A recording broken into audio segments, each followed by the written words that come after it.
So, how can you be sure that you are being called by God to do something and it's not just your own desires? Let's talk about Esau and Jacob. I know it's kind of a weird place to turn to talk about this particular subject, but just hang with me. If you know the story, Esau goes off hunting, he comes back, he's super tired, he asks Jacob to give him a bowl of beans. And Jacob tells Esau, who is the firstborn, who is the rightful heir to the inheritance from Isaac, if you want this bowl of beans, sell me your birthright. To which Esau says, fine, whatever, just give me the bowl of beans. Now, one of the things you have to remember about Esau's birthright is it included the promises that God gave to Abraham. And Hebrews 12 says this about what Esau did. It says, and make sure there isn't any immoral or irreverent person like Esau who sold his birthright in exchange for a single meal. What the writer of Hebrews points out that we can learn from Esau is that it is the fleshly, immoral desires within us that seeks immediate satisfaction for the sake of the good promises of God. And we don't have to really draw that conclusion out of thin air. If we take a look at what Paul says in Galatians 5, he says, for the flesh desires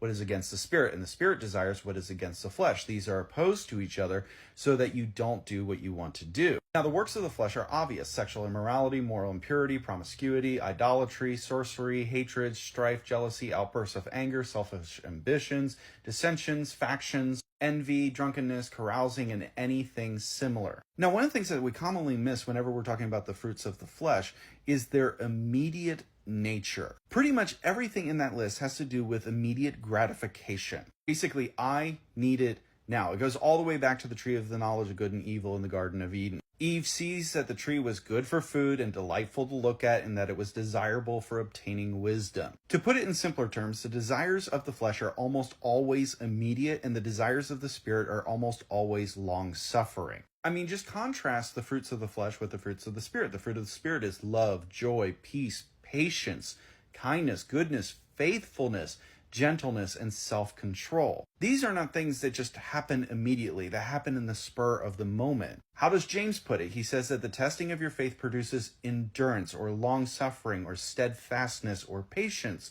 in other translations. And let endurance have its full effect so that you may be mature and complete, lacking nothing. Again, the things of God take time to cultivate. They take time to grow. They take time to produce fruit. And a lot of what you see in the church of the abuse of the gift of prophecy is people trying to sidestep that patient, long-suffering endurance with what God is trying to cultivate in them and find a shortcut to, God, can you fix and tell me what to do right now? And this is what false prophets thrive on, right? Because they want to cater to that immediacy, to the desires of the flesh. Just come to the front and we'll give you some prophetic words. You're going to get that